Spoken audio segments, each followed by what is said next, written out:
A verdade é que eu nunca imaginei escrever um livro de receitas. O certo é que eu nunca gostei de cozinhar. Nunca foi a minha praia cozinhar. Sempre deleguei essa atividade para outras pessoas e tudo que eu fazia, geralmente, na cozinha, dava muito errado. Mas quando eu passei a ter as intolerâncias alimentares, as alergias de uma forma mais exacerbada, e depois fui entendendo que poderia ser estaminose, talvez possa ser uma síndrome mastocitária, estamos investigando, eu tive que aprender a adaptar a minha vida. Tive que aprender a fazer as minhas comidas, a fazer as minhas coisas, a entender como eu poderia conversar com alguém num restaurante de forma a fazer com que o chefe ou o garçom que esteja me atendendo, ele entenda que a minha alimentação não pode ser contaminada. Então, partindo de tudo isso, eu tive que adaptar. E aí, então, eu resolvi escrever um livro sobre alimentos sem histamina e, por consequência, colocar receitas neste livro.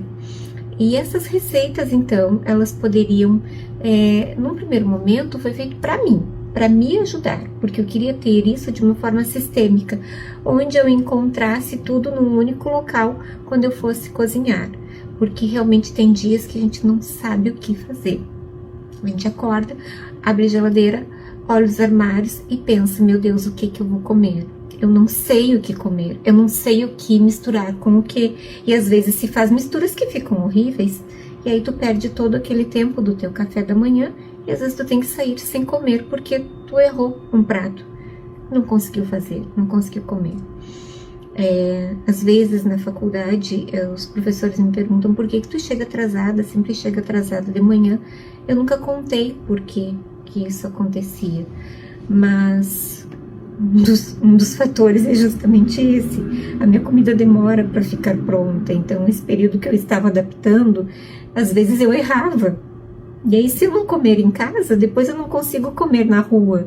Então, se eu tenho um dia intenso, que eu tenho que ir para a faculdade, depois de ir para o consultório, eu não consigo almoçar fora de casa. Então, eu tenho que comer bastante no meu café da manhã e segurar as pontas ali para, de repente, no meio da tarde, conseguir ir em casa e comer alguma coisa. Partindo disso, então, eu fiz esse livro de uma forma organizada, pensando nos mínimos detalhes, pensando no armazenamento, em como deve ser feito o armazenamento do alimento, pensando nas listas de supermercado, nas listas de compras, o que a gente compra no supermercado, pensando na quantidade, na porção de cada alimento por refeição, porque isso também tem influência, e pensando em variedade de nutrientes, para que a gente possa ter aí uma quantidade de nutrientes interessante durante a semana enquanto está fazendo essas refeições. Então, eu construí esse material primeiro para mim, e conversando com a minha nutri, ela disse, por que tu não faz isso de uma forma que tu possa ajudar outras pessoas também? E eu resolvi então expandir, fazer ele em forma de um livro, de um e-book, e ele está disponível de forma...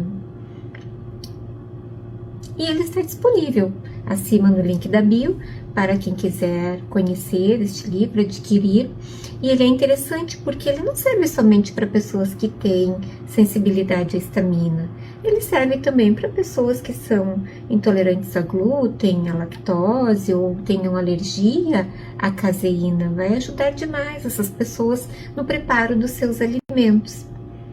Então, como este foi um aprendizado que veio para mim e talvez para contribuir para a sociedade, eu entrego hoje aqui essa informação e vou no decorrer dos dias colocando mais dicas, mais informações que estão dentro desse material para que vocês possam conhecer e se aprofundar.